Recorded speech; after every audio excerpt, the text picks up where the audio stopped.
নমস্কাৰ, মই জ্যোতিষী মিণ্টু শৰ্মা।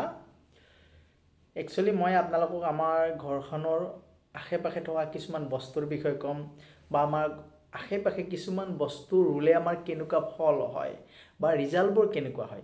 যেতিয়া আমাৰ ঘৰখনত অতিপাত কষ্ট হয় যে ইমান পইচা পাতি অহাৰ পাছতো বস্তুবোৰ বাৰে বাৰে নিগেটিভ হয়, বেমাৰ আজাৰে জৰুৰ কৰে, কেতিয়া কৰে।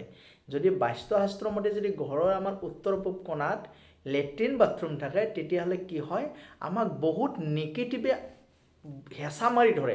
আমি তাৰ ফলত পৰিত্ৰাণ নাপাওঁ, বহুত টেনশ্যনত পৰিব লগা হয়। তেতিয়াহ'লে আপুনি কি কৰিব জানে? আমাৰ যিটো অশোক ফুল আছে, অশোক গছৰ পুলি এটা ঘৰৰ আপুনি পূব দুৱাৰত যদি আপুনি টাবত কৰি ৰুই থয়, যিটো ফুলটো ৰঙা ৰঙা ফুল কিন্তু দেই, আৰু সেইটো যদি আপুনি মঙলবাৰে আনি কিনে যদি নিজৰ ঘৰৰ উত্তৰ পূব দুৱাৰত যদি থৈ দিয়ে, তেতিয়াহ'লে বাস্তুশাস্ত্ৰৰ মতে কিন্তু আমি পজিটিভ পাওঁ। তেতিয়াহ'লে ঘৰত যিটো আমাৰ অৰ্থাৎ বাস্তু যদি ভুল হৈ থাকে, বাস্তু ভুলৰ কাৰণে যিটো নিগেটিভ পাওঁ, সেই নিগেটিভৰ পৰা পজিটিভ পাওঁ।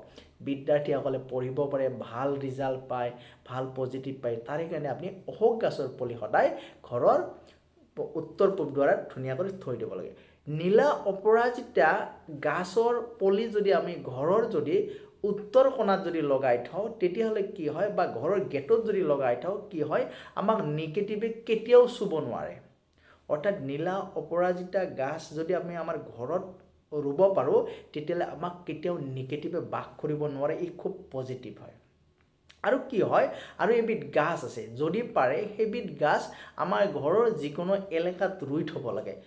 সেইটো গাছ হৈছে যিটো আমাৰ বইৰেলা গাছ। বইৰেলা গাছ ৰাস্তাই ঘাটে এনে জেনেৰেলি আমাৰ পথত হয় এইবিলাক গাছ।